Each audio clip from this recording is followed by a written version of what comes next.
Son las 7:30 de la tarde, una hora menos en las Islas Canarias. Sean todos bienvenidos a la redacción abierta en El Toro Televisión, donde ya estamos preparados, listos para informarles, opinarles, enmarcarles las noticias que entendemos deben conocer del día de hoy o de días anteriores, si es menester, de España o de fuera, no importa. Todo ello con un doble compromiso por nuestra parte, la valentía y el rigor, y dentro de un ambiente general de libertades, porque no entendemos otra forma de hacer televisión. Si les gustan las telepedros, pues allá ustedes, pero aquí desde el minuto cero van a notar que esta es una televisión con otro sabor, completamente distinto. Vamos a empezar hoy con unas imágenes bastante duras, lo digo para que quien no quiera verlo cierre los ojos, de una agresión que tuvo lugar en Parla a una mujer de 50 años por parte de un magrebí. El móvil era simplemente robarla, pero no tuvo ningún inconveniente en arrastrarla, golpearla, agredirla, pues de forma y manera que le podía haber causado bastante daño. No sabemos nada de esta mujer, probablemente su voluntad sea pasar ahora mismo desapercibida y superar las lesiones que pudo haber tenido y el susto que seguro que le dieron. Bueno, quiero hablar de todo esto y de forma urgente y grave con doña Isabel Pérez Moñino, portavoz de Vox en la Asamblea de Madrid, porque creo que además sufrió unas agresiones por parte de algunos inmigrantes. Muy buenas tardes. ¿Qué tal? Muy buenas tardes, Javier. ¿Cómo estás? ¿Qué pasó? Pues sí, lamentablemente es tremendo, ¿no?, lo que estamos viendo todos estos días en distintos puntos de España, donde vemos cómo violentos extranjeros, misóginos, pues se dedican a atacar y a perseguir a mujeres, a quemarlas vivas, a robarlas, a increparlas.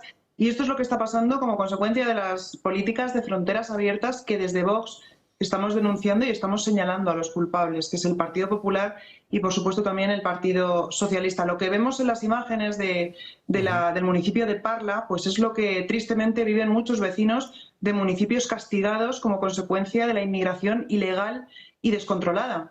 Y Parla es uno de estos municipios donde más ha aumentado la criminalidad, las agresiones sexuales, los homicidios, los delitos más graves. Y frente a esto, pues hay un silencio absoluto por parte de los partidos políticos que han provocado esta situación. ¿Qué sabes de cómo se encuentra esta señora de Parla? ¿Tienes noticia?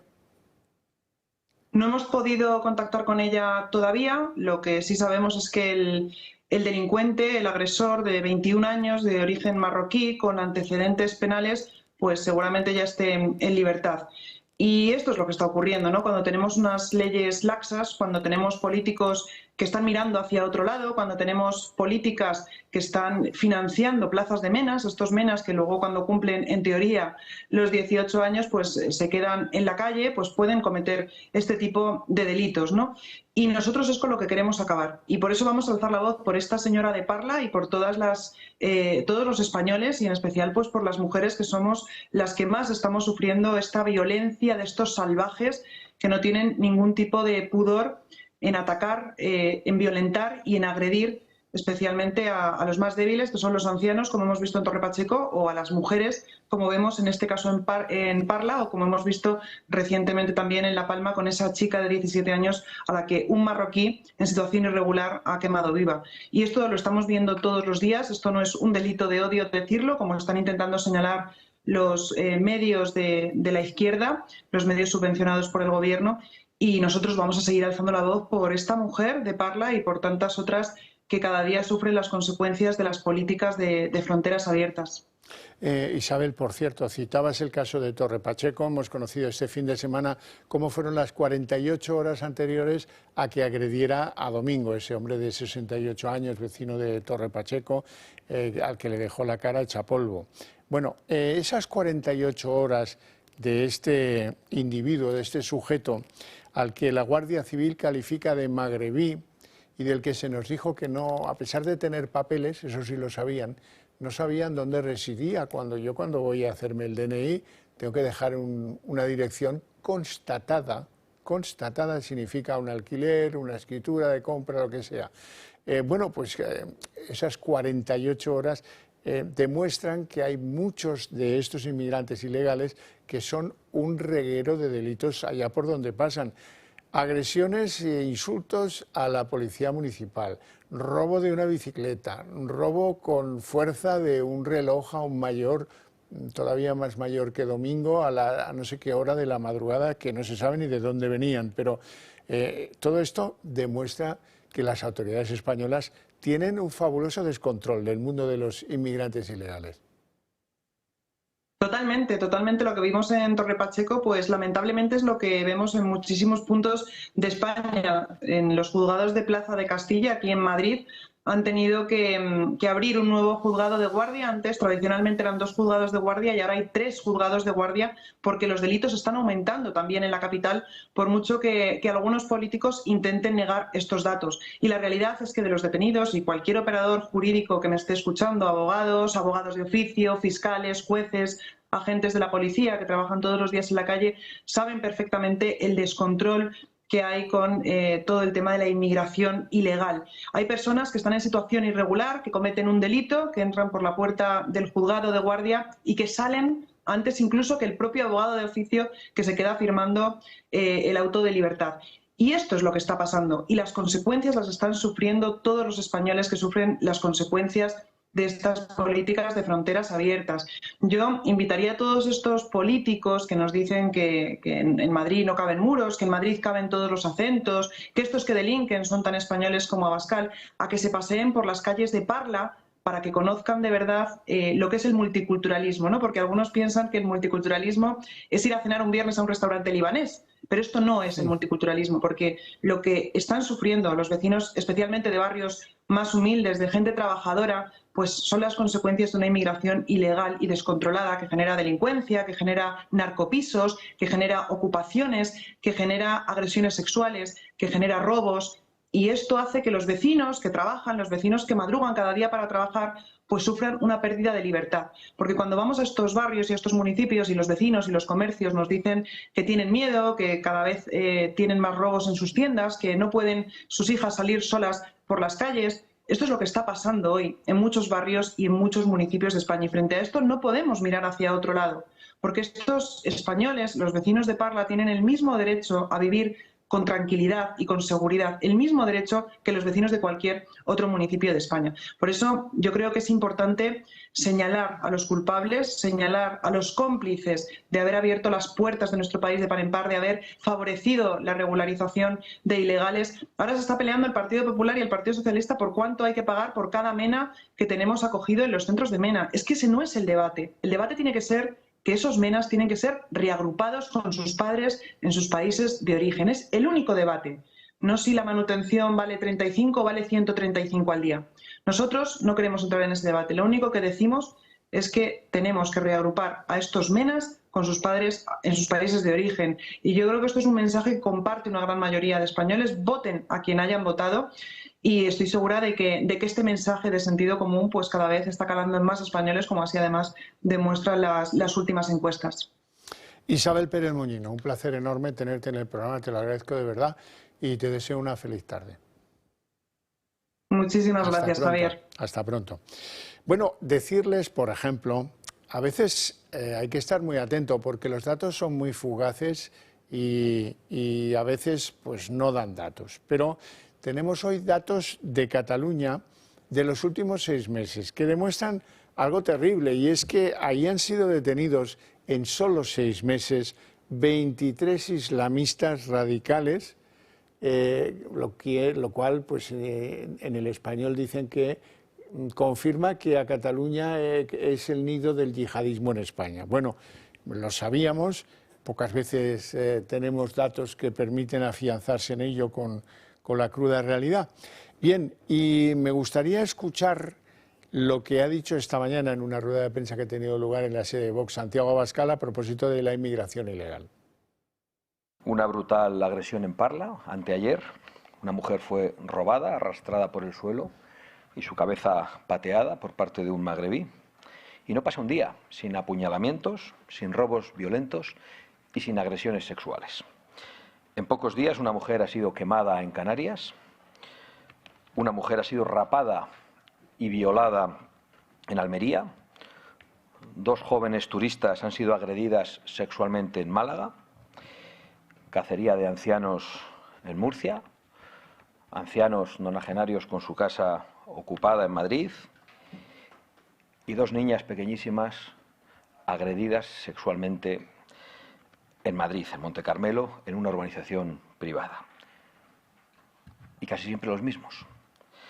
Por cierto, no conocemos la cara de ninguno de estos agresores. Si fueran españoles, conoceríamos todas las caras. Tiene toda la razón, y aquí yo lo he criticado 1000 veces, esta especie de contubernio entre medios de comunicación buenistas y autoridades que no saben que el Magreb no es ningún país. Autoridades que dan papeles de residencia, pero que luego no saben dónde reside el que ha recibido los papeles. Bueno, y luego otros que, en fin, que deliran en algunos titulares porque les ha sorprendido la verdad al final se acaba imponiendo. Y lo hace a coces. Y algunos que estaban en el buenismo de no digas que es marroquí, sobre todo el que quemó a la chica de Canarias, no, hombre, que no se enteren de que, hombre, es que esto, bueno, si acaso magrebí, que no es decir nada, pero es decirlo todo. Bueno, y sobre todo no digáis que estaba para ser deportado, pero que nadie había sido eficiente en eso de la deportación, que parece que al Reino de Marruecos no le sienta nada bien la deportación, y ese es el motivo. Bueno, pues dígase, trátennos como adultos. Les va a salir mejor de cómo les está saliendo, si no, se les va a llevar la riada, porque la gente está harta, ¿no lo veis? Señores políticos de este país, del PSOE y del PP, ¿no lo veis que la gente está hasta el moño? Bueno, menos mal que el otro día corregía Feijóo y decía que si el inmigrante ilegal había cometido delitos tenía que ser deportado. Él dijo otra cosa, pero bueno, cambió alguna letra de la palabra deportado. Da igual, ha entendido el mensaje, va por un camino mejor, sí, pero va despacio, muy despacio. Entre otras cosas porque el que ha entrado ilegalmente ya ha cometido un delito, que es lo que no les entra en la chola a los señores del PP, según parece. Bueno, de la chica de Canarias. Bueno, de la chica de Canarias, quemada en un 95% de su cuerpo, trasladada al hospital a Sevilla, a la unidad de quemados. Hoy lo que os podemos contar es que el juez ha tomado medidas sobre el agresor, de una contundencia tremenda. Sí, está preventivamente en la cárcel, solo faltaría, ¿verdad? Pero con vistas a pasar por el juzgado y a ver qué decreta el juzgado. Y luego resulta que no era pareja de la chica quemada, la que dijo a los que fueron a socorrerla como pudo, porque llegó como arrastrándose sin poder caminar, con todo su cuerpo recién quemado, les dijo que el que la había quemado había sido él.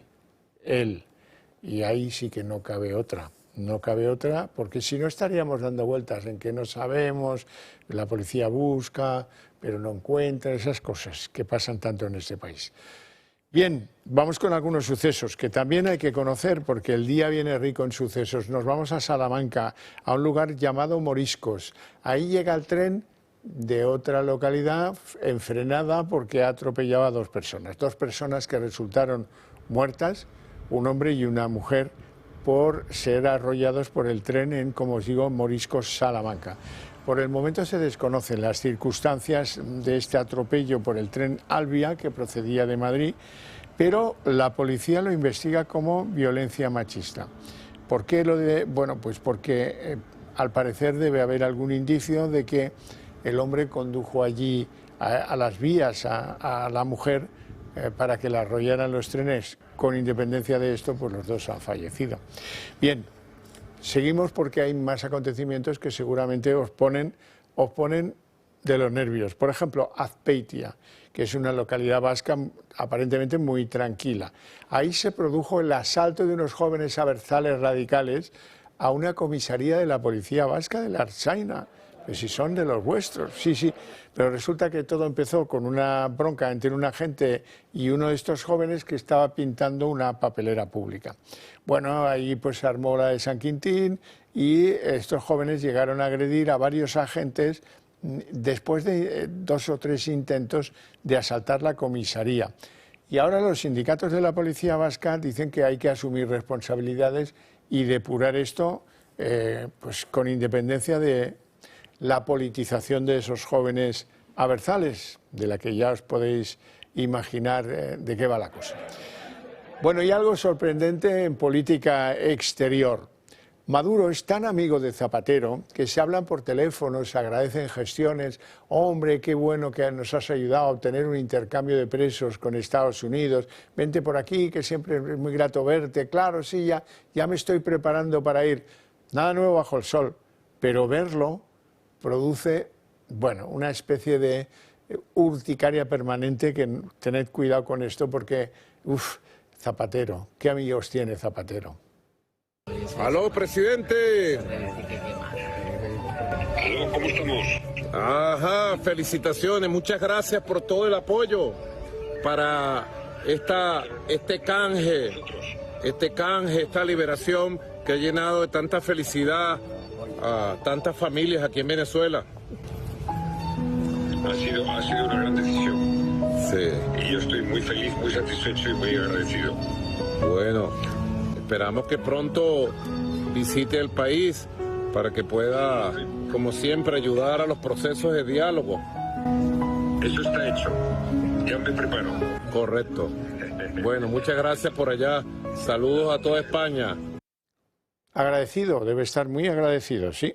Bueno, por cierto, estos chicos del gobierno, digo estos chicos del gobierno porque cuando esto se produjo, la gran jefa en España de Huawei, que es una compañía tecnológica china, acusada en no pocos países de espionaje industrial y de servir como instrumento de algunos terminales de la milicia china, pues como os digo, la gran jefa en España era la mujer del ministro de Asuntos Exteriores, sí. Bueno, pero luego lo dejó y tal. Bien, ahora nos ha puesto en peligro nuestra relación con Huawei porque Trump está con la mosca tras la oreja y dice que esto es que el gobierno de España, el Ministerio del Interior, confía a Huawei la vigilancia y custodia de las grabaciones de las pruebas que se han hecho por parte de la policía y los juzgados españoles a una compañía china. Es como si se las dieras al enemigo. Así piensan en Washington. Y además, pues hay que decir que Huawei es la compañía a la que contrataron para poner la seguridad de las cámaras y del control digital de las cámaras en las fronteras de Ceuta y Melilla. España y Estados Unidos no pasan por uno de sus mejores momentos en cuanto a las relaciones diplomáticas se refiere. ¿El motivo? Un contrato con una compañía china tecnológica.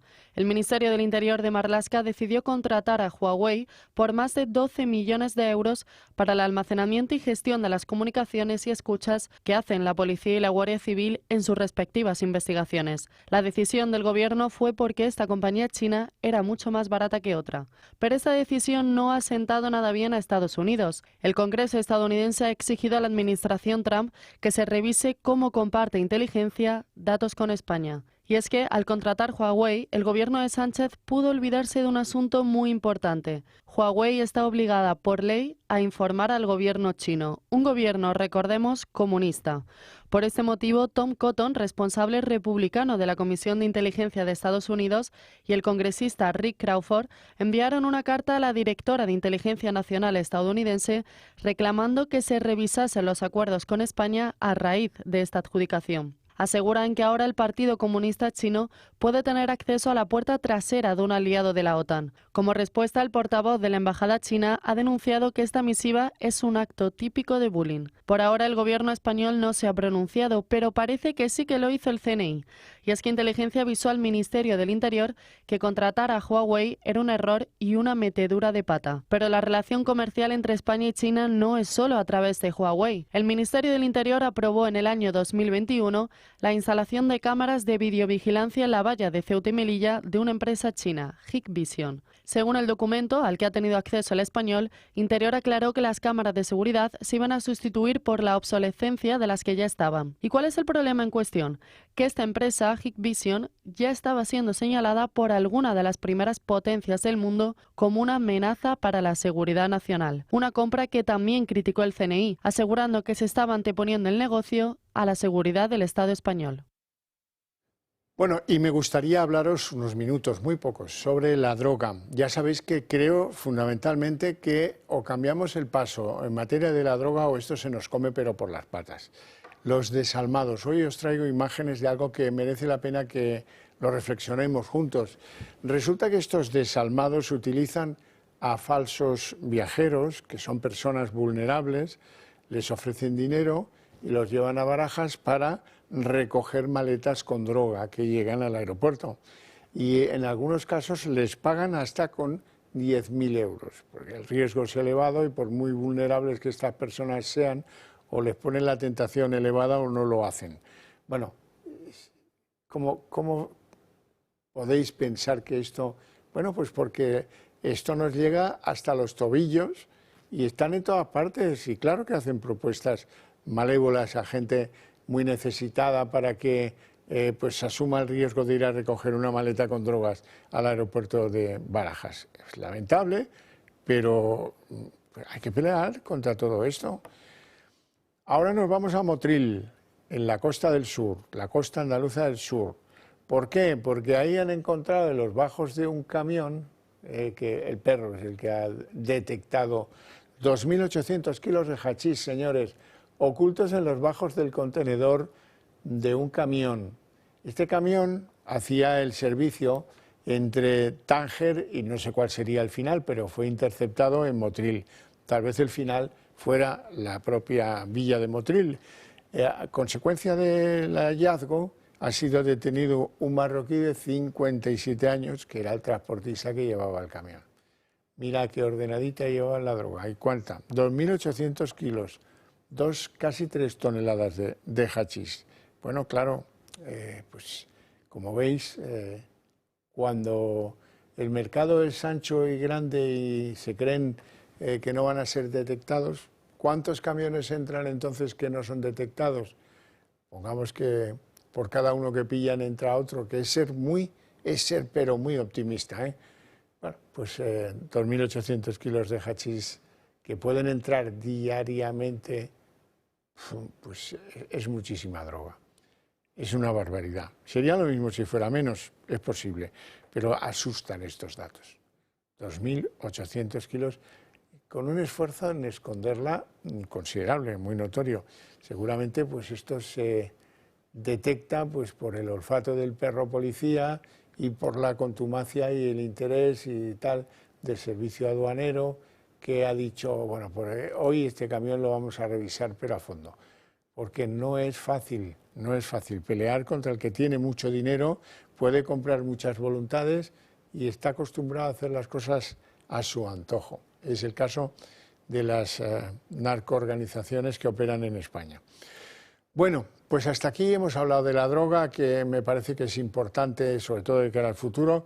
Permitidme, antes de irnos a publicidad, que os recuerde que una manera de llegar más deprisa al objetivo, el objetivo es que cada vez más españoles compartan las ideas del Club de Amigos. ¿Y eso cómo lo vamos a hacer? Pues fácil. Lo vamos a hacer fácil si ustedes confían en nosotros, en esa correa de transmisión que queremos ser, con la que vamos a ir más deprisa. Así es que háganse socios del Club de Amigos llamando a este teléfono que ven en pantalla, 916162464, y en 5 minutos lo tenemos hecho. Bueno, permítanme que les presente, antes del corte de publicidad, que les presente, aunque sea por vía digital, a don Sergio Fidalgo, que es periodista como yo, que es catalán como yo y que es del Español como yo. Muy buenas tardes, querido amigo. Don Sergio, hola, buenas tardes. Muy buenas tardes. Ahí, presentación. Eso es el perico que crea carácter. Claro. Don Sergio ha escrito un libro que es una cosa humorística, tremendamente divertido. Se pone en el año 2036 y nos cuenta cómo será en el 2036, Dios no lo quiera, la corte del emperador Junqueras, Oriol Junqueras, por supuesto. Yo alguna vez le he llamado aquí porque me acuerdo que se le llamaba así en el Parlamento de Cataluña, Polifemo. Bueno, Sergio, vamos a ver, lo primero de todo, ¿cómo bajan las aguas en Esquerra Republicana? Bueno, más bien turbias, porque tienen un doble problema. Por una parte, Junqueras tiene muchísimas ganas de seguir siendo el felpudo del PSOE y el felpudo del PSC, porque cree que es la manera de atraer al separatismo a los votantes de socialistas tradicionales. pero por otra parte hay una parte importante del PSOE, de Esquerra Republicana, que está viendo cómo este abrazo del oso con los socialistas se está hundiendo. Ya lo hemos visto en las últimas autonómicas, en las últimas municipales y en las últimas generales, que Rufián ha pasado de tener una nutrida bancada de 13 diputados en el Congreso a tener 7 y a la baja. Por lo tanto, vienen turbias. Tú en este libro pretendes ironizar sobre lo que sería un imperio con Junqueras a la cabeza. Bueno, claro, es que de Cataluña está absolutamente desbarrada, o mejor dicho, loca en el sentido político, que todo es posible. Y si tenemos a un presidente prófugo en Waterloo comiendo mejillones y decidiendo el futuro de la política española, ¿por qué no podemos tener de aquí a unos años a un emperador que se llame Oriol Junqueras? Claro, es que la política catalana es pura locura. Por cierto, hablando de locuras, hoy hemos conocido que Esquerra está pidiéndole al Partido Socialista Obrero Español una especie de singularidad especial en lo nuclear, que Sí. de algún modo, como han visto que hay apagones y esto de la cosa verde asusta mucho, y el 50% de la electricidad que se consume hoy día en Cataluña es de origen nuclear, pues le han pedido con toda la cara a Sánchez: oye, ¿y si nos dejas fuera de esta pretensión vuestra de cerrar las nucleares, y las nucleares que están en Cataluña nos las dejas a nosotros y nosotros ya veremos qué hacemos? ¿Esto es así? Sí, sí, pero no es el 50, es el 60%. Es que, claro, yo entiendo que Esquerra Republicana y todos estos partidos pseudo-progres que defienden tanto la Agenda 2030, pues claro, se abrazaron a esta agenda medioambiental con mucho placer. Pero claro, el problema es la realidad.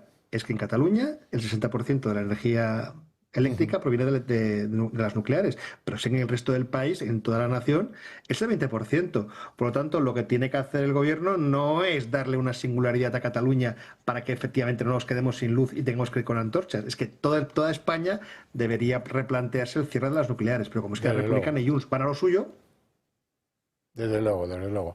¿Y de la financiación de la otra, de la singular, qué me dices? Porque tampoco se les ve a los de Esquerra exultantes. Han conseguido al menos una declaración en términos políticos relevante para ellos, y no sé si es porque andan mirando en el retrovisor a Junts o por qué, pero no parecen nada satisfechos. El que menos, Junqueras. Pero pienso esto una cosa.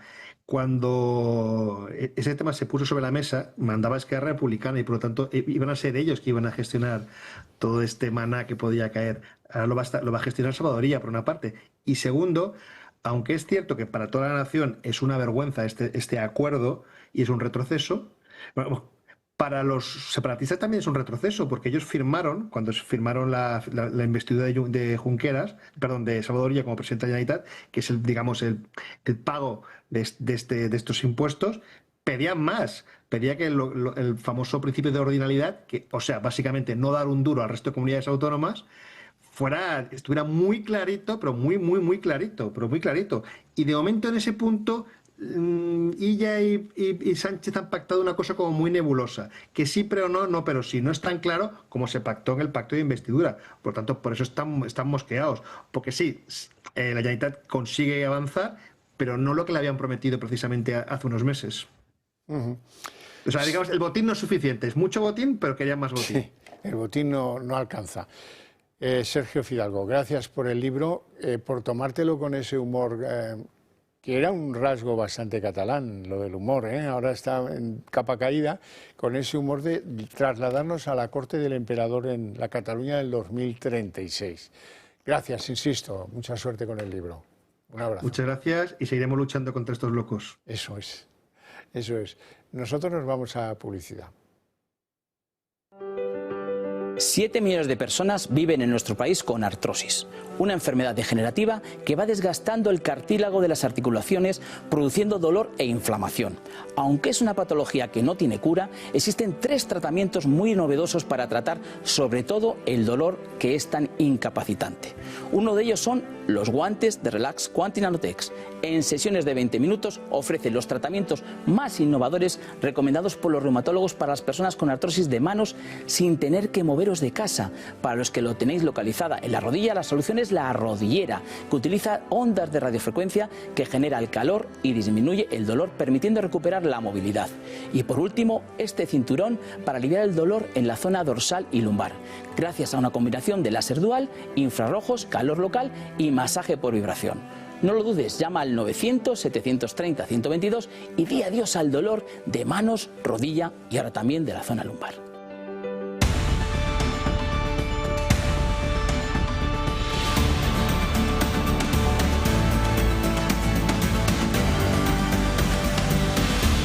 Son las 8:03. Presento a nuestros invitados y nos ponemos a trabajar de inmediato. Don Julián Salcedo, doctor en Ciencias Económicas, abogado especializado en asuntos inmobiliarios y secretario del Club Liberal Español. Buenas tardes, aquí vengo, listo a trabajar. Hoy viene más ligerito, con menos calor. Sí. Se nota, se nota.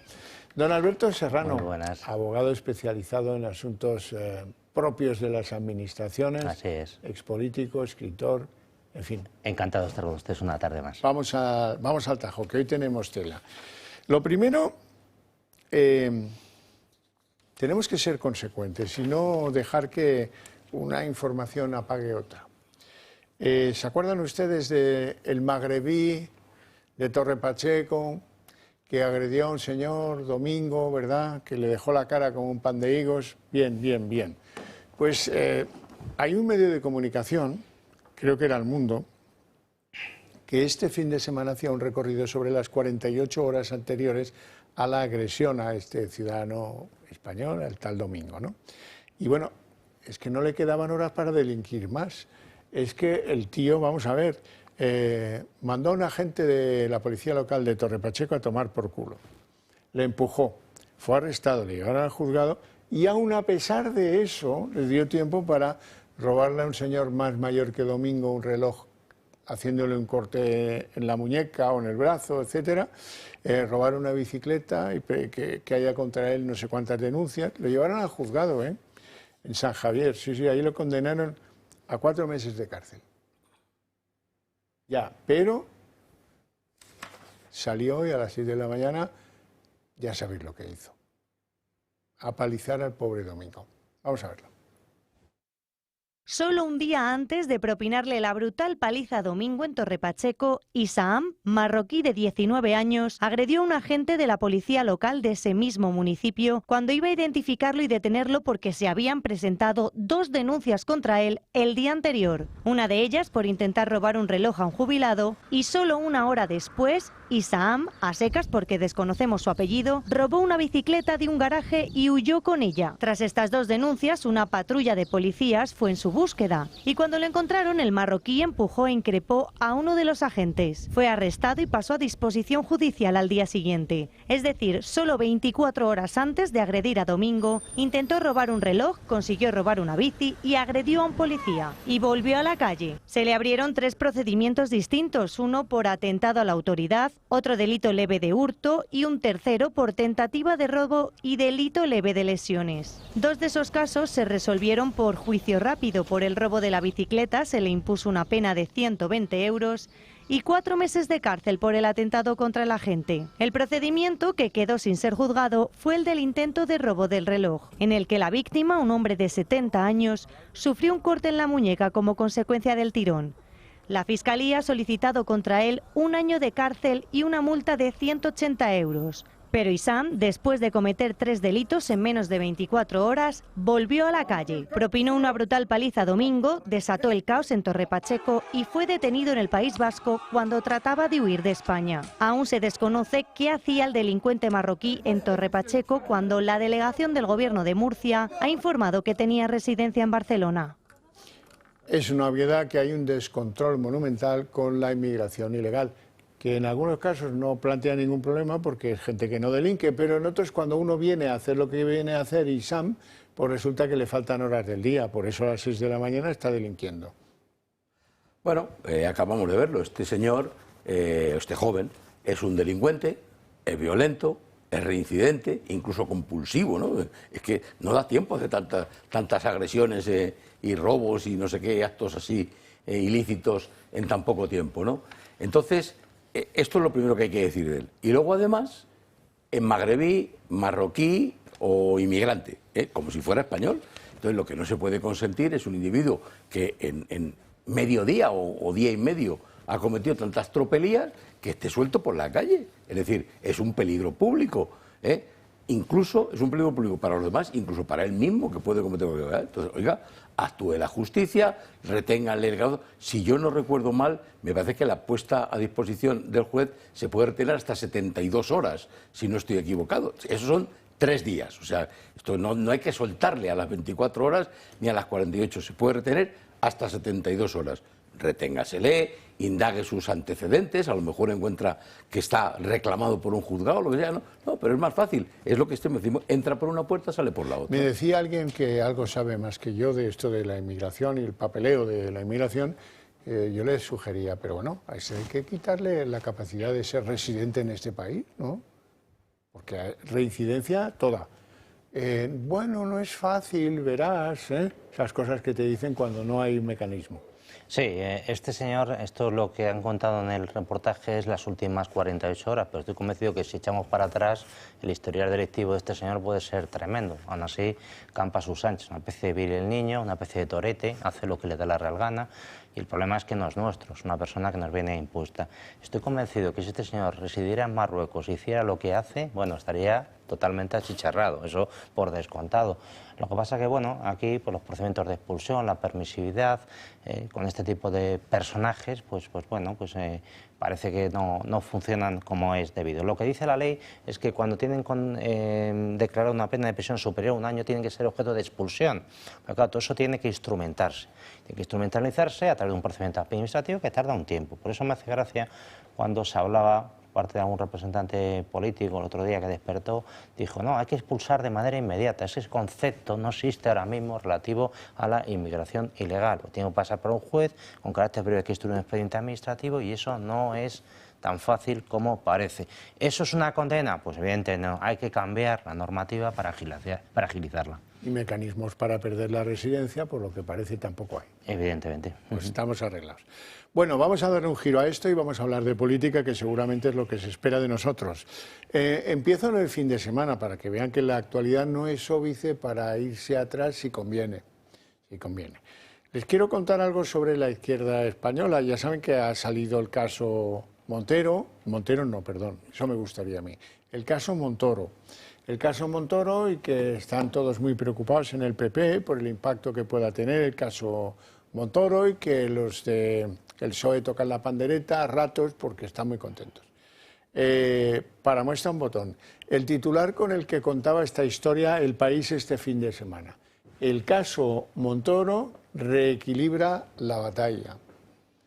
El caso Montoro reequilibra la batalla. La batalla supongo que se refiere a las putas de Ábalos, a las saunas del suegro, a Begoña, al flautista de Amelín de Extremadura, pero también a Santos Cerdán y un poquito a Coldo, ¿no? Esto es lo que reequilibra la batalla de un tío que está amortizado completamente. Claro. Bueno, yo no me parece grave luego lo veréis que el tema se las trae, lo de Montoro. Pero, hombre, decir que esto reequilibra algo me parece un poco... Muy excesivo. Este señor ya está amortizado políticamente. Este señor fue ministro hace mucho tiempo y lo que pudo hacer, bien mal regular, políticamente ya está totalmente amortizado. ¿Cómo se va a comparar con los casos de corrupción actuales, que son salpícanas al actual gobierno? Y luego, por otro lado, si decimos que lo de Montoro, está diciendo El País, es una cosa horrible, en idénticos términos tiene que ser lo que está pasando en la actualidad. ¿Y qué es lo que está pasando en la actualidad? Que vemos que hay una organización dedicada a la corrupción, pero no está depurada, porque ahí el número 1 sigue estando ahí. El número 1 de esa organización, conocido y reconocido por todos, sigue estando ahí. Entonces, mientras siga el número 1, va a seguir existiendo esa corrupción sin ningún tipo de duda. Julián. Está claro que lo habían advertido, ¿no? Lo que pasa es que lo habían fiado a septiembre, ¿no? Cuando vengamos en septiembre ya vais a ver lo que tal. Pues bueno, pues no ha habido que esperar a septiembre. Nos hemos enterado en julio, ¿no? Veremos en qué queda. Hay varias cosas yo creo que habría que matizar. La primera, sin querer decir nada contra el juez que ha abierto estas diligencias y que ahora parece que lo ha imputado, parece, ¿no? Yo no he visto el documento todavía, pero se supone que ya lo ha imputado, 7 años no de instrucción, de diligencias preliminares, porque realmente tienen que ser diligencias preliminares, ¿no? 7 años, ¿no? Serían muchas páginas las que había que investigar, pero vamos, 7 años y que nadie tuviera ni la menor idea. Tal. Lo segundo, está claro que el PSOE o sus socios, Sumar, Podemos, iban a aprovechar cualquier oportunidad para lanzarse en tromba contra el PP y encontrar una vía de escape, ¿no? Pero claro, imputárselo a Feijóo, este hombre no ha sido nombrado ministro por Feijóo, en su caso por Rajoy y por Aznar. No ha sido consejero, no ha tenido un puesto relevante en la ejecutiva del Partido Popular, no lo tenía en este momento. Entonces, bueno, sí, ¿fue ministro del Partido Popular? Pues sí, efectivamente. Y por tanto, que se depuren todas las responsabilidades que tenga, o sea, que lleguen hasta el final, como todo, faltaría más, de igual claro. que el partido. Algunos datos relativos a Feijóo que también provienen del fin de semana y de hoy. En primer lugar, dice Feijóo en una entrevista en un periódico gallego: en 30 años de política no he nombrado a nadie que esté en una supuesta corrupción. Bueno. No digo yo que eso sea mentira, pero digo que me parece un pronunciamiento fuera de lugar. Porque cuando uno nombra, pues chico, te puede pasar cualquier cosa. A ti, a mí y a cualquiera. Me parece poner, como la otra que pone la mano en el fuego, y ya las debe tener las dos manos, las debe tener en cuidados intensivos. Y esto sí que le viene... Nadie le hará caso, porque la izquierda en eso está muy especializada en el equipo de opinión sincronizada. Pero hay una entrevista de Marcial Dorado, que es el supuesto narcotraficante que le untaba con no sé qué cremitas en la espalda a Alberto Núñez Feijóo, foto histórica, ¿verdad?, publicada por El País, precisamente, ¿no?, en la que este señor, Marcial Dorado, dice: el PSOE me ofreció dinero para soltar una bomba informativa, ¿se entiende?, contra Feijóo antes de las generales. Por cierto que este caballero, Marcial Dorado, dice que lo que más le interesa por su familia es que dejen de llamarle narcotraficante, porque según él no lo era traficante de tabaco. Y bueno, y ahí estamos. Fue condenado, ha cumplido con la justicia, está ya en libertad y todo lo pasado. Lo que pasa, Xavier, a mí de esa entrevista lo que me llama la atención es que no concreta es si eso que le ofrecía el PSOE era por contar algo que era verdad o que era mentira. Es una parte que me inquieta bastante porque evidentemente condiciona mucho la perspectiva. Es decir, ¿le estaba pagando dinero porque contara una verdad de su relación con Feijóo, o por el contrario, le estaba pagando directamente para que soltara un bulo, un fango de estos que tanto critican? Porque claro, en este país... A la vista de cómo actúa Leire Díez, esto no lo preguntan. Claro, por eso digo. Si es verdad o no. Por eso digo, o sea que a lo mejor todo era un determinado montaje para echar fango, para echar no sé, que es un poco, a lo mejor por lo que este señor en un momento dado se ha podido resistir, pero ese punto no se aclara del todo. Pero vamos, es absolutamente esencial pues para poder valorar lo que está diciendo. Si el PSOE le está invitando a este señor a que dijera la verdad, si tuviera conexiones, vamos a imaginar con Feijóo, pues me parece fenomenal. Pero si el PSOE, por el contrario, que es lo que hacía Leire Díez, le estaba invitando a que manipulara la información, soltara cosas que se podía entender de aquella o tal manera para compensar su propia corrupción, que es lo que decía en definitiva el país, pues volvemos a lo mismo, que digamos que PSOE que tenemos encima, que es que no hay por dónde pillarlo, ¿no? Denominación que es importante. Como Marcial Dorado se queja de que le acusen de narcotraficante cuando él solo traficaba con tabaco, eso es contrabandista. No es narcotraficante. Tampoco es que sea muy bonito ser contrabandista, pero no es lo mismo que ser narcotraficante. Y es un delito. Claro. No es lo mismo que ser narcotraficante, primero. Segundo, claro, yo no sé si le ofrecieron lo que fuera, incluso beneficios penitenciarios, porque hay que pensar, este hombre está condenado, ¿no? Está en la cárcel, ¿no?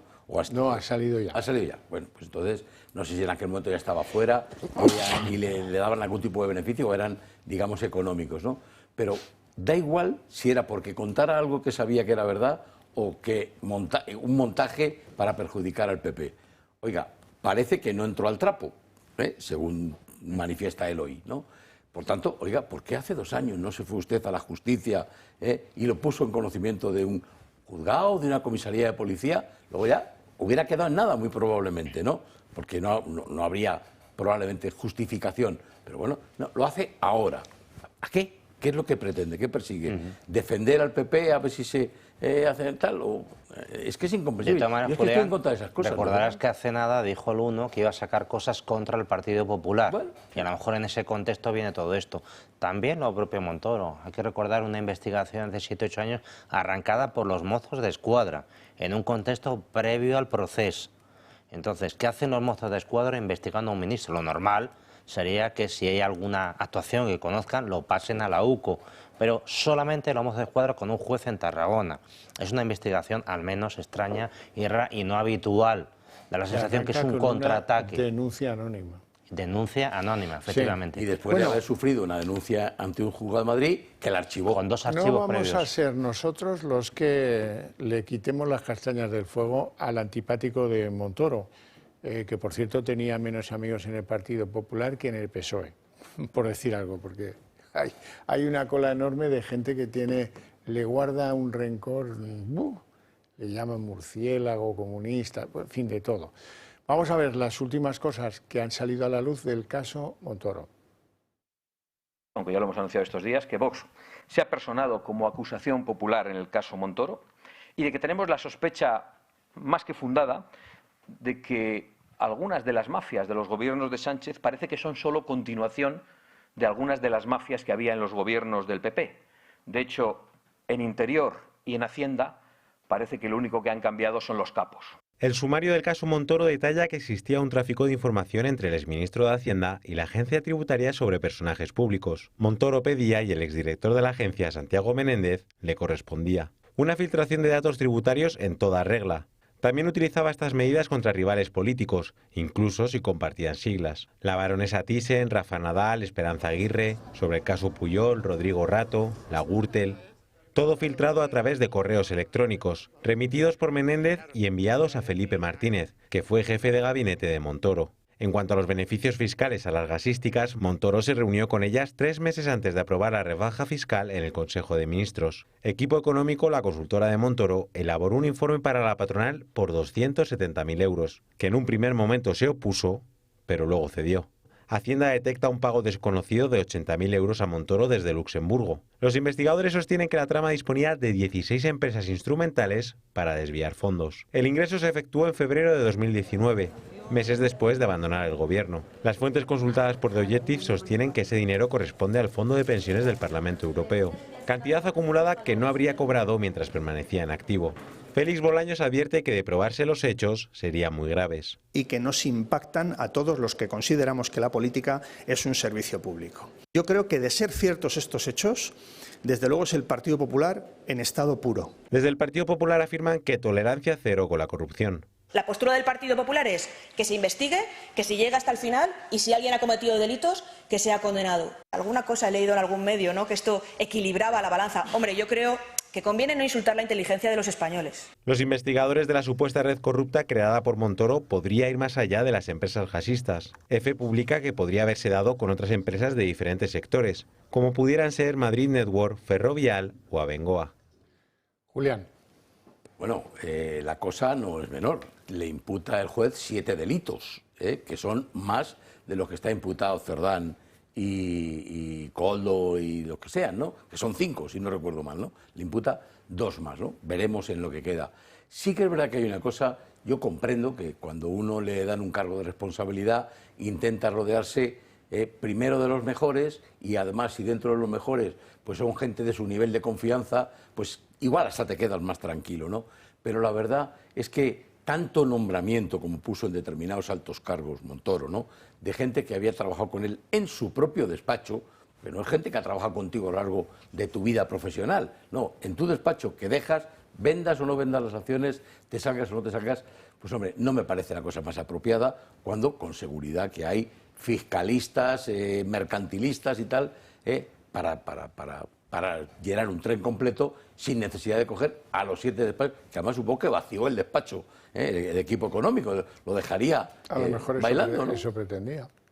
Bueno. Sí, Montoro, uno de los personajes más antipáticos y más que generaba rechazo de la política española, efectivamente se rodeaba de un grupo de colaboradores muy estrecho. Esto ya es en sí mismo bastante sospechoso, ¿no? Parece que es un amiguetes que comparte muchas cosas y tal, pero me recuerda a los señores del Peugeot y todos estos, ¿no? En idénticos términos, ¿no? Pero bueno, ha dicho Santiago Abascal una cosa, ha dicho, no, esto parece que cambia a las personas sin lo mismo. Es que la corrupción es eso, son estructuras administrativas creadas y preparadas para que llegue uno de este o quien sea, chasque los dedos y a continuación se produzca el efecto deseado, que es que una decisión administrativa genere un beneficio a una determinada empresa que se considere agradecida y por tanto reparta mandanga, reparta ungüento amarillo, como decimos nosotros, ¿no? Entonces, es claro que está preparada. Entonces yo digo, ¿alguien se ha preocupado en desmantelar esas estructuras administrativas? Digo yo que no. Y esto sigue exactamente lo mismo en el tiempo de Montoro, antes que Montoro y en la actualidad. Y están preparados para recibir la orden oportuna y proceder al dictado. Pausa para la publicidad. Serán apenas 2 minutos, volvemos enseguidísima. ¿Y si mañana se va la luz otra vez? Que no te pille por sorpresa. Con las baterías de Comunidad Solar, tu casa sigue funcionando aunque falle la red eléctrica. No necesitas placas solares ni instalaciones complicadas. Solo conectar, almacenar y tener energía lista cuando más la necesitas. Seguridad, ahorro y tranquilidad, incluso si vives en un piso. Entra en comunidadsolar.es, sección baterías, y protégete sin complicaciones o llama al 980 28 12.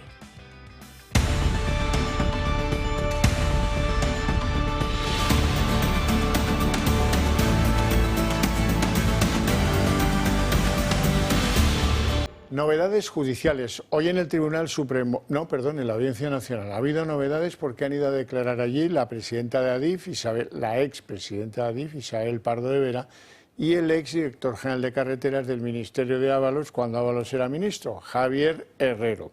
Allí han tenido que dar explicaciones. Difícil el día para ambos. El juez Ismael Moreno les ha retirado el pasaporte a los dos, les imputa por una serie de delitos bastante larga, y luego se la cuento, y sobre todo, pues han tenido que pasar la vergüenza de ser preguntados, oiga, señor Herrero, ¿usted cuando hacía concesiones de estas que entendemos nosotros que están amañadas, por qué escribía bingo? ¿Qué pasa, que le había tocado a alguien algo? Oiga usted, señora Pardo de Vera, ¿usted qué hizo para que no la chuleara Jessica? Pues yo no sabía, pero yo sí que manejé su currículum. Bueno, han acabado las explicaciones, no han convencido a nadie, el juez les ha quitado el pasaporte y hasta la próxima. La expresidenta de Adif, Isabel Pardo de Vera, y el exdirector general de Carreteras, Javier Herrero, han negado ante la Audiencia Nacional haber participado en presuntos amaños de obras públicas a cambio de mordidas, lideradas por Santos Cerdán. La UCO señala que la implicación de ambos exaltos cargos de transportes fue clave para que existiera la trama de corrupción. Pardo de Vera ha explicado que atendió las llamadas y mensajes de Koldo García únicamente porque era el asesor de Ábalos. Y ha señalado que llegó a quejarse de la insistencia en las formas de Koldo para que pusiera en marcha obras públicas. Recordemos que la UCO advirtió de una conversación grabada por Koldo en la que éste le reclamaba la adjudicación de alguna obra de emergencia a la empresa levantina Ingeniería y Construcción. En la conversación, Pardo de Vera llega a decir que esa empresa se llevó un contrato recientemente y que hacerlo de nuevo iba a cantar. Esas fueron las palabras textuales de la expresidenta de Adif. Solo un mes después, Levantina resultó ser la adjudicataria de otra obra de emergencia por 600.000 euros. Pardo de Vera también se ha desvinculado de la contratación en Ineco de Jessica Rodríguez, la entonces pareja del ministro José Luis Ábalos. Ella dice haberse limitado a pasar el currículum y que si hubiera sabido que no se presentaba a trabajar, no lo hubiera consentido. Recordemos que ella era la responsable directa de la contratación y renovación del contrato de Jessica. Por su parte, Herrero no ha explicado por qué enviaba la palabra bingo por mensaje a Koldo García tras las adjudicaciones. Él asegura que solo estaba mostrando alegría porque el proceso concluyera y no porque había favorecido a las empresas que pagaban las comisiones. El director general de de Carreteras ha confirmado además que el PSOE le pidió el impuesto del partido, pero que no realizó ningún pago. Tras las comparecencias, el juez prohíbe a ambos la salida del país y ordena la retirada del pasaporte como medida cautelar sustitutiva de la prisión provisional. Les atribuye los delitos de pertenencia a organización criminal, blanqueo de capitales, cohecho y tráfico de influencias. Se espera que de manera inminente el Tribunal Supremo reciba 5 informes que supondrán, según fuentes de la investigación, un buen impulso al caso Cerdán. Alberto Serrano. Sí, estos señores han tenido suerte, porque si les hubiera tocado un garzón, evidentemente estarían durmiendo en la cárcel, en prisión provisional. Hay que recordar que hace poco entraron en la casa de la señora Pardo de Vera y encontraron una serie de documentación que no sabemos qué pintaba ahí. En su casa de Santiago. En su casa, efectivamente. La tenía como custodiada, almacenada, eso no sabemos qué pintaba ahí, pero bueno, podría ser una documentación importante a efecto de esas anotaciones manuscritas que ponen todos estos, que si bingo, que todo perfecto, etcétera, como para evidenciar que el plan preestablecido con Koldo y compañía iba saliendo adelante. Sabemos que cuando se lanzan determinados beneficios hacia una determinada empresa, pues puede resultar este contrato, el otro, el de más allá. El caso es que al final se lleven la pasta correspondiente y puede ser por este procedimiento o por el otro. Entonces, de algún modo se está evidenciando que había un propósito decidido por parte de estos señores que manejan mucho dinero, que determinadas empresas se beneficiaran. Insisto mucho en este tema porque hay muchos políticos que tienen mucho dinero a su disposición pero no lo manejan. El ejemplo más evidente es el secretario de Estado de la Seguridad Social, que tiene mucho dinero pero da un botón, son pensiones que van directamente al ciudadano. Pero ellos tienen dinero del que pueden disponer y emplear para una cosa, para otra. Hay discrecionalidad en la disposición de esos fondos. Y esos son los puestos jugosos a estos efectos de la corrupción. A este sí, a este no. Y ese tipo de mensajes que se intercambiaban, pues evidencia pues una cierta alegría y connivencia con determinadas empresas, evidente. Bueno, lo primero que hay que decir respecto de la decisión de la Audiencia Nacional es que podía haber tomado cualquiera de las dos, o bien prisión provisional sin fianza, o bien la que ha tomado, retirada de pasaporte y prohibición de salir del país, que yo creo que son ambas adecuadas a la gravedad de las imputaciones que le realizan, ¿no? Entonces, el juez habrá estimado, y ahí tiene total independencia para adoptar una decisión u otra, que con esta valía, ¿no? Si efectivamente se han hecho, como hemos conocido, registros en su casa, etcétera, pues probablemente el riesgo de destrucción de pruebas ya esté superado y no le preocupe al juez, o sabe que hay material suficiente como para seguir adelante. Y luego las declaraciones que ella tiene, no, venía Koldo, me decía, había ciertas insinuaciones que me hacía, guapa, bonita, esos pantalones que bien te sienten, tal, no me gustaban nada. Una vez se lo dije a Ábalos, no, oye, mira esto, pero vamos a ver, yo no he trabajado nunca en la administración pública, pero sí con o para gente de la administración pública. La jerarquía es intocable en la administración pública, es decir, presidente con presidente, director general con director general, subdirector general, entonces que llegaba Ábalos y le daba instrucciones y... No, pues claro, como era el asesor... Oye, guapo, la respuesta normal, hubiera sido, mire, señor Koldo, de usted, mire, señor Koldo, dígale al señor Ábalos que me llame, y además dígale usted que en cuanto me llame que me cuadro ante él y ya está. Viene Koldo, me lo dice y le hago caso. Sabemos que esto no es posible, esto no funciona así en la administración pública por mucho miedo, respeto o lo que sea que le tuviera a Ábalos, que en definitiva era su jefe, por superioridad hay por que rango, decirlo claro. ¿no? Koldo era el mensajero, ¿de quién? Del número 1. Hay que decirlo claro. Por lo menos lo interpretaban así. Eso explicará mejor la cosa. Por cierto, que la UCO está buscando rastros de la trama Koldo en Armenia, en Senegal, en Túnez y en la Dominicana. Quieren aclarar el destino de los fondos obtenidos mediante las adjudicaciones fraudulentas de los contratos públicos. A ver si está escondido por alguno de estos lugares. Bien, y mañana va a ser un día, bueno, tenemos una semana apoteósica de decisiones en el Congreso. Bolaños está a punto de ver el final del vaso en materia de la reforma judicial llamada Ley Bolaños. La más ambiciosa, dice él, y la que más jueces y fiscales va a incorporar al escalafón. Bueno, la verdad es que la semana triunfal antes de irse de vacaciones está quedando muy desleída, porque a Yolanda Díaz le han dicho los de Junts que nada de que no se haga ilusiones de la jornada laboral recortada. Los de Podemos han dicho que nada del decreto antiapagón. Y como no sé alguna cosa de estas estrafalarias que les proponen a veces los indepes catalanes, como la singularidad nuclear, me da que pasan sin pena ni gloria. De todas maneras, Bolaños vende su reforma laboral de esta forma.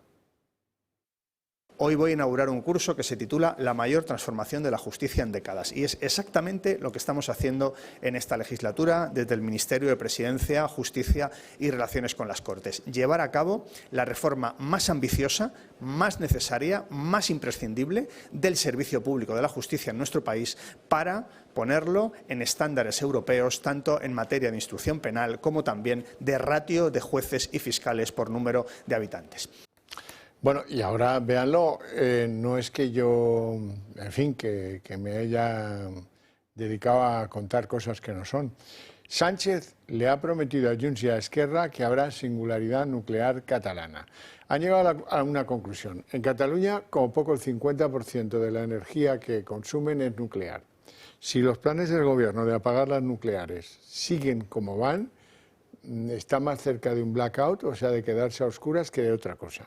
Esa es la razón por la que, puestos a exigir, le piden a Sánchez, oye, desvincula las centrales de Vandellós y Ascó del conjunto de los cierres decretados para el resto de centrales nucleares y déjanos este asunto a nosotros, puesto que somos singulares, ¿no? Sí, en relación con esto último, Xavier, es que Sánchez evidentemente es un hombre totalmente desideologizado, no le importa todo un rábano. Este señor es muy ecologista, ahora si le presiona a Junts, pues evidentemente centrales nucleares para Cataluña, igual que si dijera Junts, bueno, en Cataluña tampoco va a existir el lenguaje inclusivo que tanto les preocupa, no habría ningún problema, o no vamos a respetar la paridad, no hay ningún problema, todo lo que ustedes quieran, siempre y cuando me sigan votando, porque este señor no tiene ideología alguna. En relación con Bolaños, hay que recordar, lo acabo de comprobar y lo acabo de mirar ahora mismo, en lo que va de año, 6 leyes aprobadas absolutamente insignificantes. Es que no hay ninguna labor del Poder Legislativo. Él trata de sacar este último paquete de 5 o 6 leyes más para meter en julio y, con carácter previo, persevera en el insulto al Poder Judicial, llamando a la justicia servicio público de justicia, como si fuera Correos o cualquier otro. El Poder Judicial es independiente de los servicios públicos y tiene autonomía porque así lo dispone la Constitución. Y esta ley maravillosa que quiere sacar, no hay que olvidar que cuenta con el rechazo mayoritario de los jueces y magistrados. Pero vamos a ver, estos señores que presumen siempre de diálogo y esta serie de cosas, ¿cómo es posible que quieran sacar una ley de estas características a todo coste? Pues muy sencillo, porque detrás de esa ley está el control del Poder Judicial, que es en definitiva lo que les preocupa en estos momentos. Julián. Sí, bueno, escuchamos a Bolaños y escuchamos palabras grandilocuentes, que es lo habitual de la mayoría de los miembros del gobierno, ¿no? Yo le escuchaba y me recuerda con frecuencia a Yolanda Díaz, cuando cualquier cosita pequeña, por insignificante que sea, es un acontecimiento histórico, ¿no? La primera vez en la vida de la democracia, tal. Bueno, y luego no es nada. Luego la propia reducción de jornada, pues ya vemos que la retiran porque no sale adelante y que el daño que haría sería terrible, ¿no?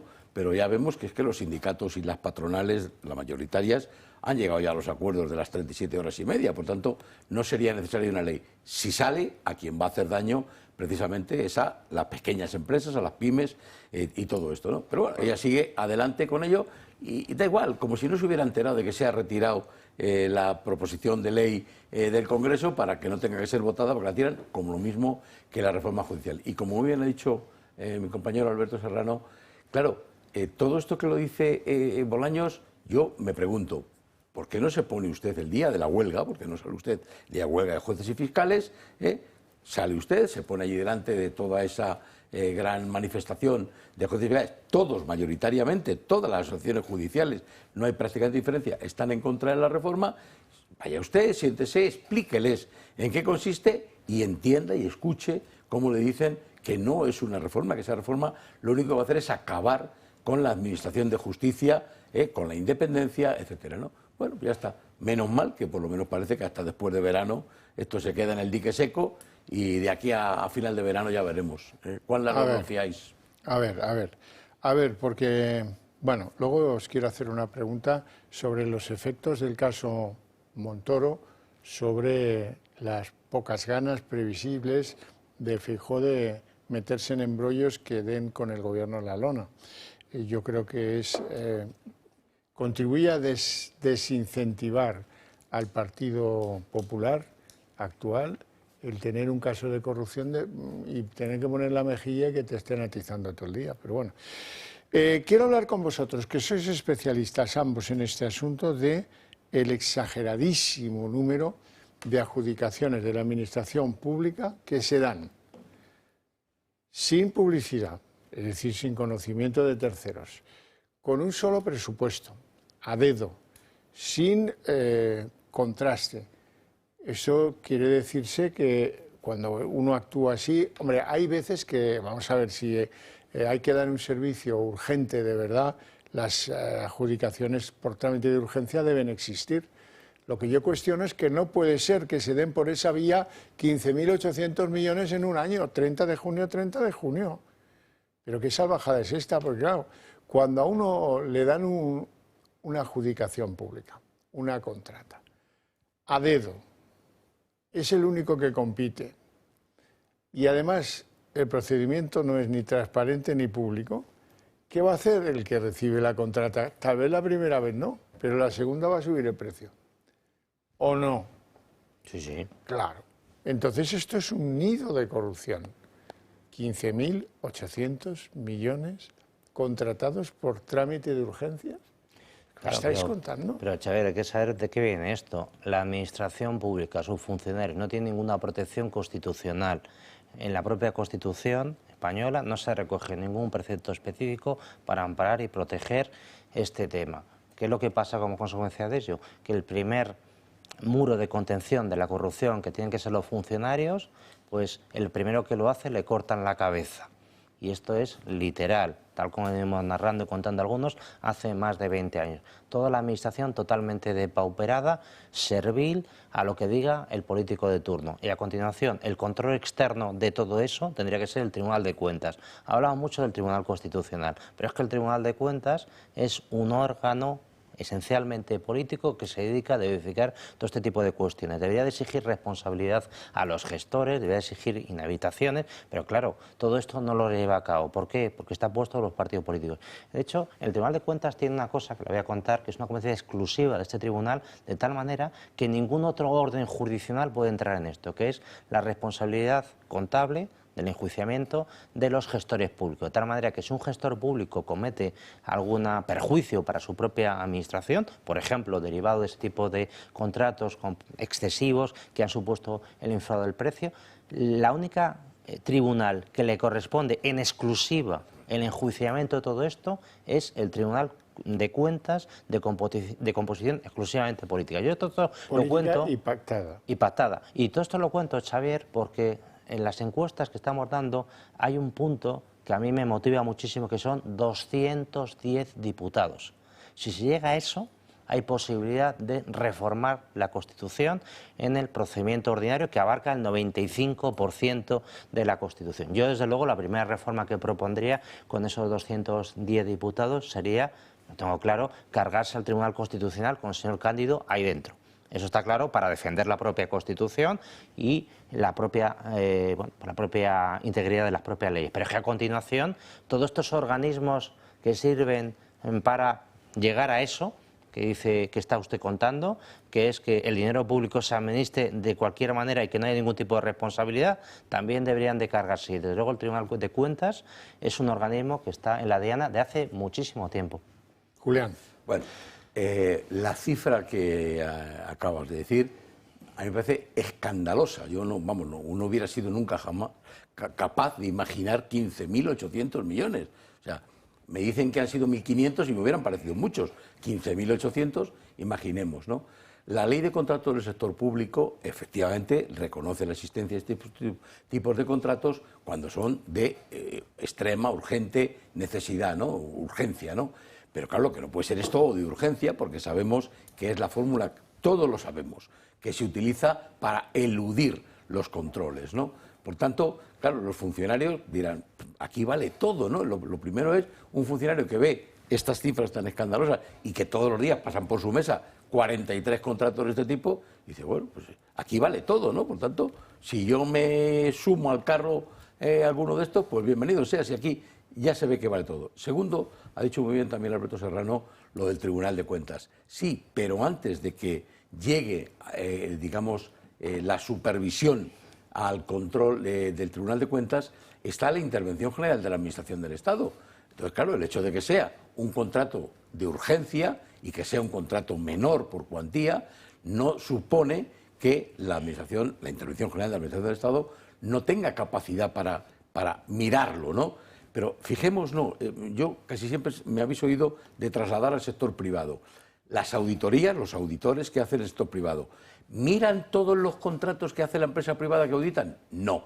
Hacen un muestreo, hacen una selección, algunos son estadísticamente tal, y a partir de ahí extraen conclusiones. Esto es lo mismo.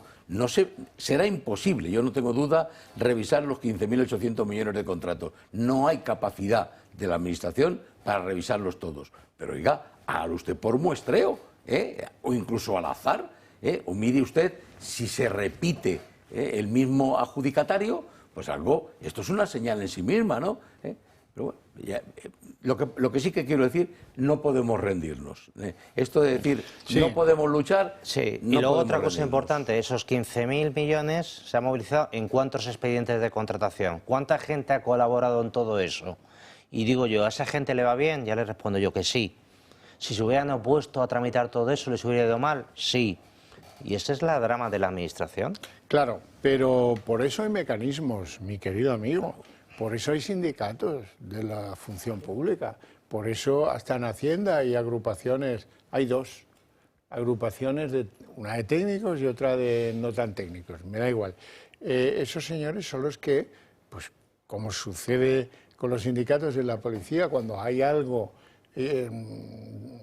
llamativo y contrario a lo que entiende el sentido común y el reglamento, que deben ser las cosas, y la ley no digamos, pues están en eso para denunciar. Otra cosa, los funcionarios pasan una cosa que se llama oposición, ¿verdad?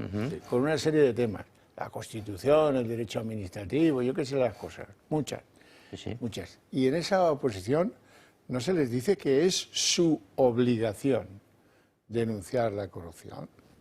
¿O qué pasa? Que el funcionario es como los niños que cantaban bien en el siglo XV y XVI.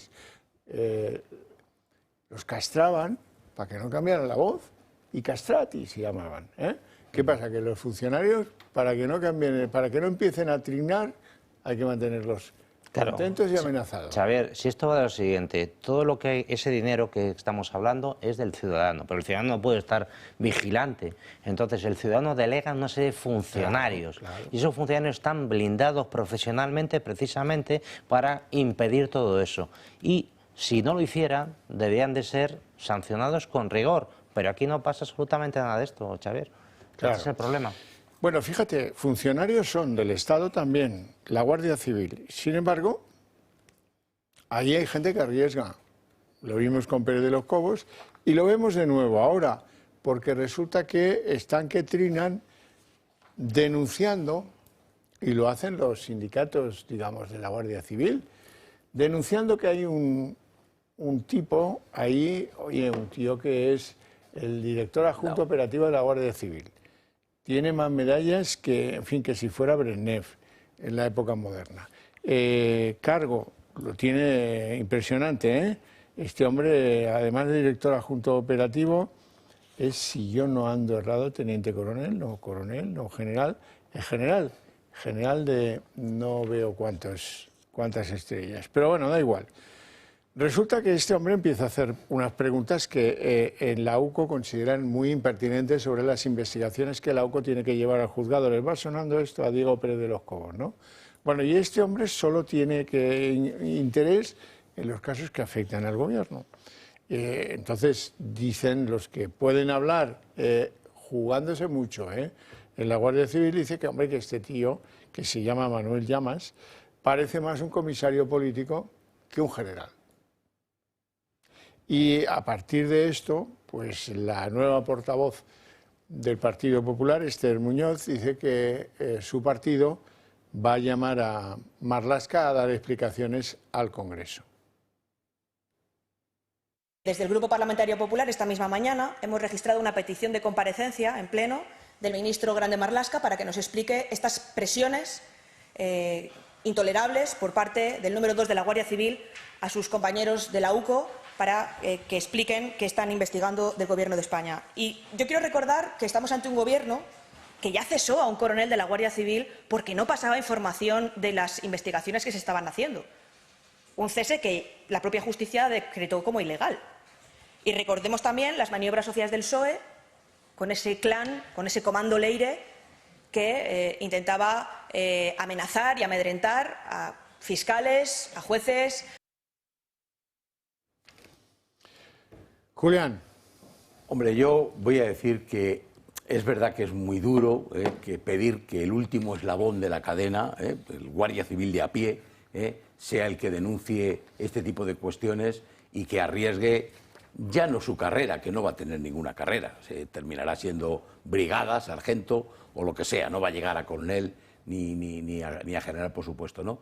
Pero yo creo que a determinados estamentos, que además tienen todo el respeto y el reconocimiento de los ciudadanos españoles, como es la Guardia Civil, por ejemplo, lo que hay que pedirle es, pues sí, oiga, a lo mejor tiene usted que comportarse como un héroe, le cueste lo que le cueste. Es decir, igual que los de la UME se juegan la vida por ir a salvar no sé qué, a rescatar a no sé cuánto, y saben que se la están jugando, pues a lo mejor el Guardia Civil tiene que entender que esa es su profesión, que la ha elegido libremente y que de él se espera un comportamiento heroico. Cueste lo que cueste. Si ese comportamiento, entre comillas, heroico, se generaliza, se acabó. No hay quien los toque. Sí, bueno, se ve lógicamente esa predisposición negativa del Gobierno de retorcer un poco a la Guardia Civil que no puede controlar. Fíjese, normalmente no tiene ese tipo de problemas con la Policía Nacional, básicamente por lo siguiente: un Guardia Civil pasa de teniente, capitán, comandante por jerarquía. Sin embargo, la Policía Nacional lamentablemente pasan de un día para otro de teniente a coronel, y ese es un tema que deteriora muchísimo esa institución, según comentan, y desde luego la Guardia Civil todavía es una cierta garantía para todos nosotros por esa escala que tienen ellos, ese código de honor, y ojalá nos dure muchos años. Ojalá nos dure muchos años y sea como la hemos conocido. No tenemos tiempo para más, lo dejamos aquí con mi agradecimiento para ustedes dos por sus opiniones y por su presencia en el programa, y a ustedes por su interés y su paciencia, pero les invito a ver a continuación, a la vuelta de publicidad, al día en 30 minutos.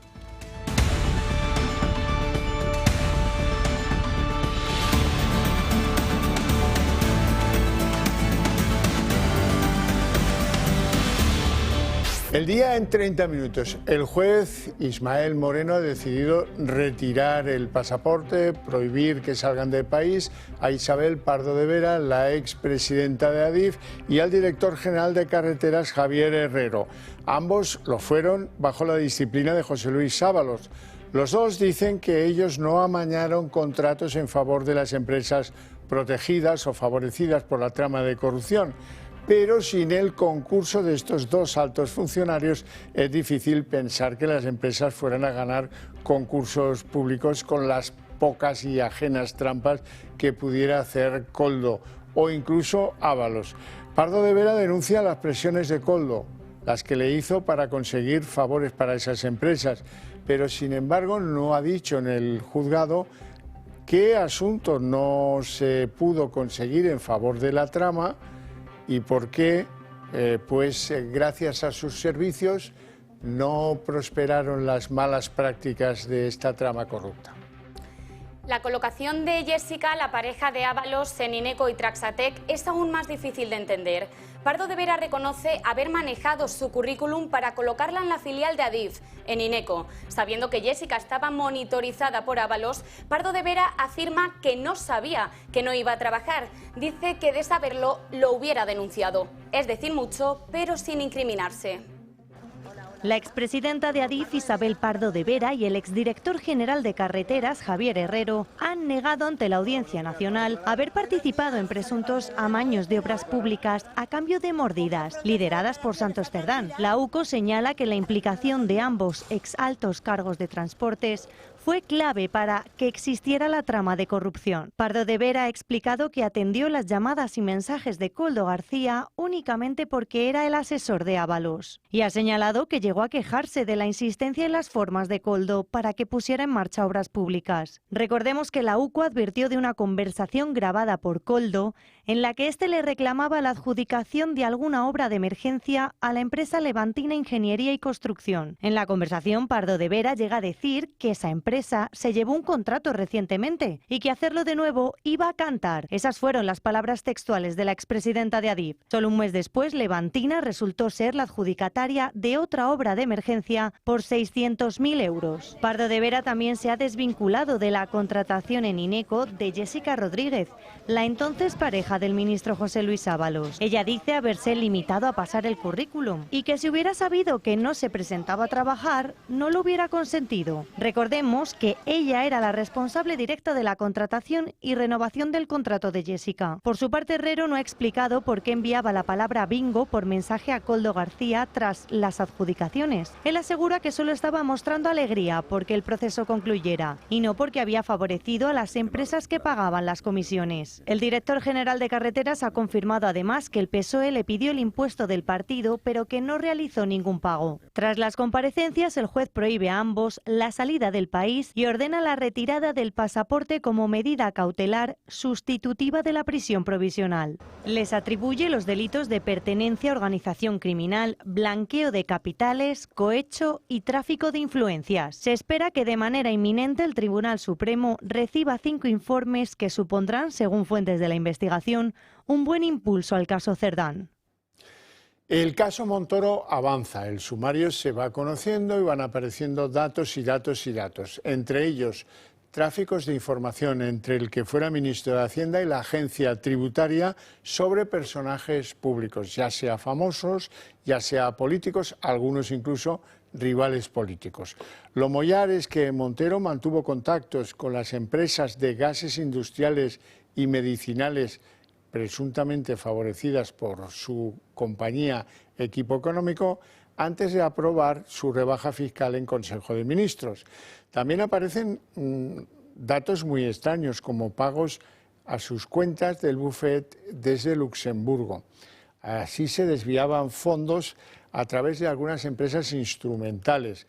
En fin, un desastre en el que destaca la actitud del PSOE, que han salido hoy los ministros más avanzados de la clase de ministros de Sánchez a regocijarse de cómo esto dejaba al PP de Feijóo empantanado. Mientras tanto, en Génova el Partido Popular se reafirma en la teoría de la tolerancia cero que ya vinieron prodigando a finales de la semana pasada. Aunque ya lo hemos anunciado estos días, que Vox se ha personado como acusación popular en el caso Montoro y de que tenemos la sospecha más que fundada de que algunas de las mafias de los gobiernos de Sánchez parece que son solo continuación de algunas de las mafias que había en los gobiernos del PP. De hecho, en Interior y en Hacienda parece que lo único que han cambiado son los capos.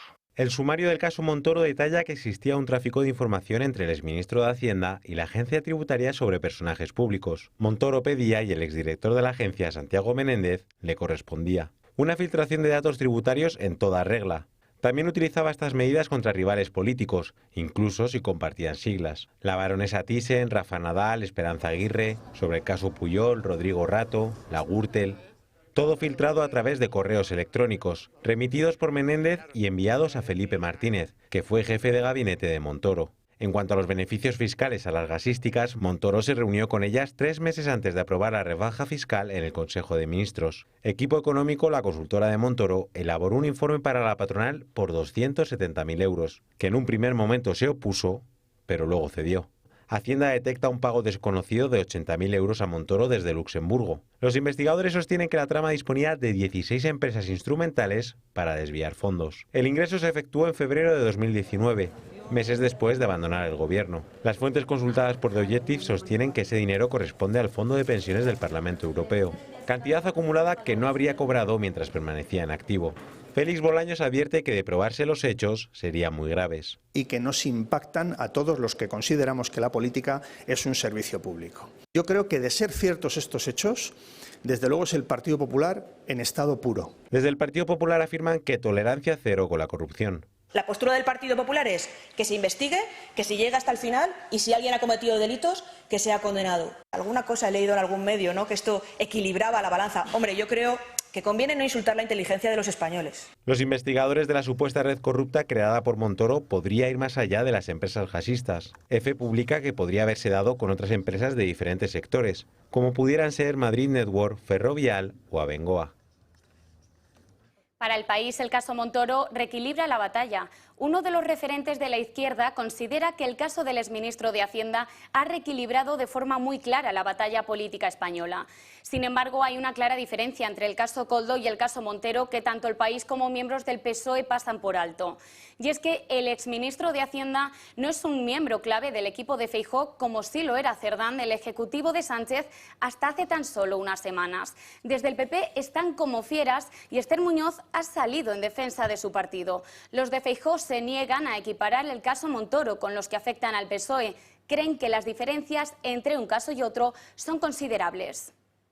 Entonces, por supuesto que van a intentar que esto parezca que es un empate. Alguna cosa he leído en algún medio, ¿no?, que esto equilibraba la balanza. Hombre, yo creo que conviene no insultar la inteligencia de los españoles. Entre otras cosas porque todo lo que estamos conociendo sobre el gobierno de Pedro Sánchez es del gobierno actual.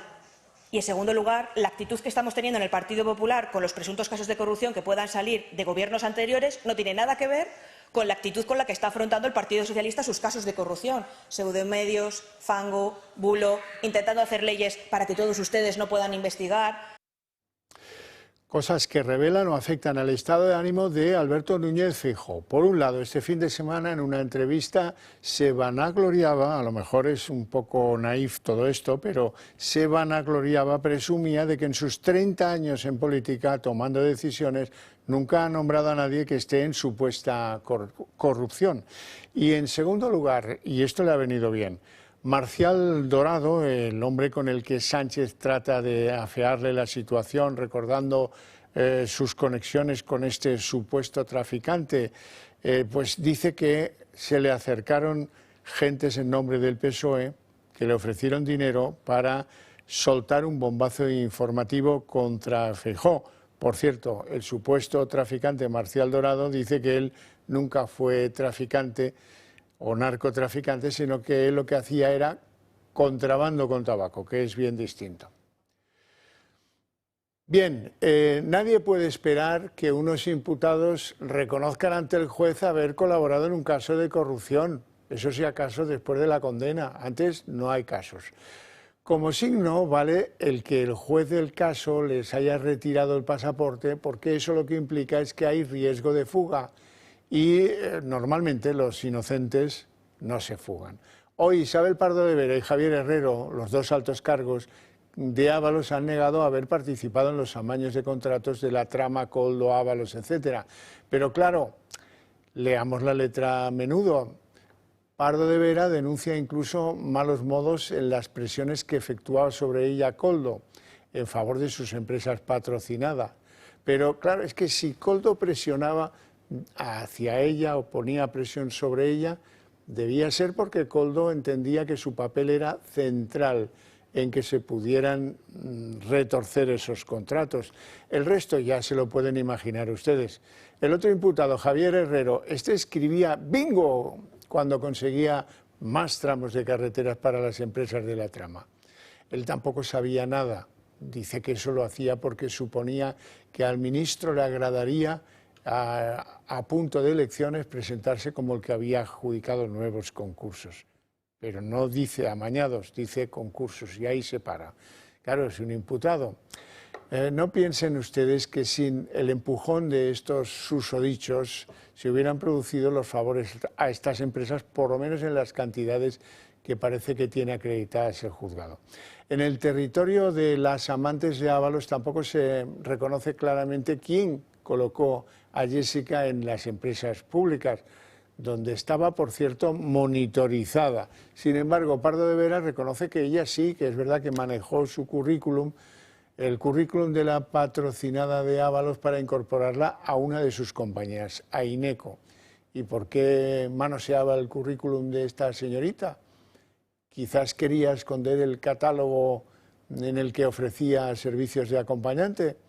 En fin, que el magistrado les imputa una serie de delitos amplia, que va desde el cohecho, tráfico de influencias, blanqueo de dinero o pertenencia a banda corrupta.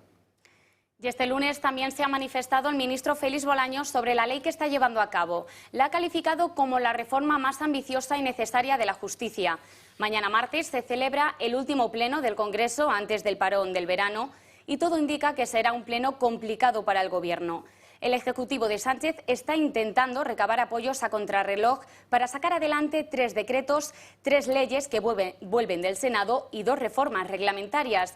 Sin embargo, Podemos ya ha adelantado que va a votar mañana en contra del decreto sobre el apagón, una falta de apoyo que también impide al Gobierno sacar adelante 2 de sus medidas estrella, la reducción de la jornada laboral y la reforma de la Ley de la Justicia, 2 medidas que ni siquiera están en la orden del día de mañana.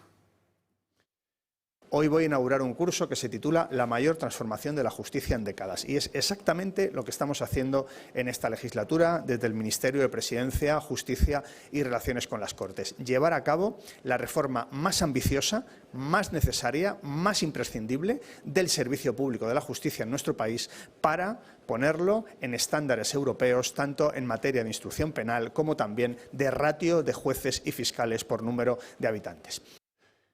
Nuevas exigencias de los independentistas catalanes. Como el 50% de la energía eléctrica que se consume en Cataluña es de origen nuclear, pues a instancias de Junts y de Esquerra, el Gobierno está considerando a ver cómo lo hace para crear una singularidad energética para Cataluña, que sería la única autonomía que podría mantener abiertas sus centrales nucleares.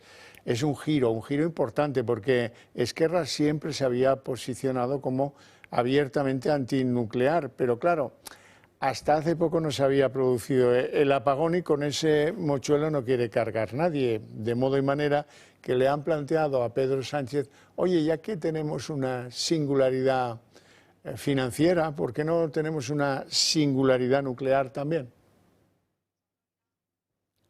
Y quien se ha desmarcado de Ferraz y ha culpado y ha rechazado el cupo catalán ha sido el socialista Adrián Barbón. Asturias ha alzado hoy la voz con una declaración institucional que refleja el rechazo a un modelo fiscal específico para Cataluña. La Junta General del Principado ha aprobado una proposición no de ley en la que se exige que no se rompa el régimen común ni se premie a unas autonomías sobre otras. El presidente autonómico Adrián Barbón se ha sumado personalmente a esta postura en una decisión que lo sitúa en una posición muy crítica respecto a la dirección del PSOE. Las continuas injerencias del director adjunto operativo, el DAO de la Guardia Civil, el teniente general Manuel Llamas, están sembrando ciertas tensiones en la Guardia Civil. Parece que Llamas, que es el número 2 del cuerpo, está interesadísimo por las investigaciones de la UCO que tienen que ver con el presidente del Gobierno, su entorno y las personas de su máxima confianza. Llamas es una persona de confianza del ministro del Interior, Fernando Grande Marlaska, y ahora pues le señalan por que algunos consideran que se está excediendo en sus funciones. Incluso dicen que parece más un comisario político que un general. La verdad es que este hombre fue nombrado en diciembre de 2023 por Marlaska, que ya tiene un precedente en el coronel Pérez de los Cobos en lo que toca a enfrentarse a la Guardia Civil por no entregar sus informes por orden del juez a la lectura del señor ministro del Interior. En fin, Esther Muñoz, portavoz del Partido Popular, ha anunciado que se van a exigir explicaciones a Marlaska en el Congreso. Desde el Grupo Parlamentario Popular, esta misma mañana, hemos registrado una petición de comparecencia en pleno del ministro Grande Marlaska para que nos explique estas presiones intolerables por parte del número 2 de la Guardia Civil a sus compañeros de la UCO para que expliquen que están investigando del Gobierno de España. Y yo quiero recordar que estamos ante un Gobierno que ya cesó a un coronel de la Guardia Civil porque no pasaba información de las investigaciones que se estaban haciendo. Un cese que la propia justicia decretó como ilegal. Y recordemos también las maniobras socias del PSOE clan, con ese comando Leire que intentaba amenazar y amedrentar a fiscales, a jueces. Y un recorrido de las últimas 48 horas de Issam en Torre Pacheco deja claro que el marroquí de 19 años era un peligro público. Dejó a su paso un reguero de delitos en la comunidad murciana. Aprendió a un agente de la policía local que acudió a detenerle tras robar una bicicleta en un garaje e intentó robar un reloj a un anciano. Y todo ello tan solo horas antes a ensañarse con el vecino de Torre Pacheco Domingo en la peor de sus fechorías callejeras. Solo un día antes de propinarle la brutal paliza a Domingo en Torre Pacheco, Issam, marroquí de 19 años, agredió a un agente de la policía local de ese mismo municipio cuando iba a identificarlo y detenerlo porque se habían presentado 2 denuncias contra él el día anterior. Una de ellas por intentar robar un reloj a un jubilado y solo una hora después, Issam, a secas porque desconocemos su apellido, robó una bicicleta de un garaje y huyó con ella. Tras estas 2 denuncias, una patrulla de policías fue en su búsqueda y cuando lo encontraron el marroquí empujó e increpó a uno de los agentes. Fue arrestado y pasó a disposición judicial al día siguiente. Es decir, solo 48 horas antes de agredir a Domingo, intentó robar un reloj, consiguió robar una bici y agredió a un policía. Y volvió a la calle. Se le abrieron 3 procedimientos distintos, uno por atentado a la autoridad, otro delito leve de hurto y un tercero por tentativa de robo y delito leve de lesiones. 2 de esos casos se resolvieron por juicio rápido. Por el robo de la bicicleta se le impuso una pena de 120 euros y 4 meses de cárcel por el atentado contra el agente. El procedimiento, que quedó sin ser juzgado, fue el del intento de robo del reloj, en el que la víctima, un hombre de 70 años, sufrió un corte en la muñeca como consecuencia del tirón. La Fiscalía ha solicitado contra él 1 año de cárcel y una multa de 180 euros. Pero Issam, después de cometer 3 delitos en menos de 48 horas, volvió a la calle. Propinó una brutal paliza a Domingo, desató el caos en Torre Pacheco y fue detenido en el País Vasco cuando trataba de huir de España. Aún se desconoce qué hacía el delincuente marroquí en Torre Pacheco cuando la delegación del Gobierno de Murcia ha informado que tenía residencia en Barcelona. Gloria, ¿dónde hay más drones en España? Desde luego en Gijón, ¿no? Totalmente. En Gijón, Orcajo, el pasado fin de semana se vivió un auténtico espectáculo de luces. 500 drones iluminaron el cielo en la playa de Poniente. El espectáculo reunió a miles de personas que llenaron la playa y el paseo marítimo con la mirada puesta en el cielo. Durante 15 minutos los drones crearon figuras, escenas emblemáticas o referencias al mar Cantábrico. La utilización de 500 drones, superando los 300 de años anteriores, permitió elevar la escala del show a un nivel nunca antes visto en Gijón. Un espectáculo visual de ensueño, Orcajo, que lleva detrás casi 3 meses de trabajo. Pues hasta aquí el día en 30 minutos. Les deseamos una feliz noche a todos, especialmente a aquellos que decidan continuar con la señal del Toro Televisión. Les dejamos con En 2 Continentes con Sandro Meco. Hasta mañana.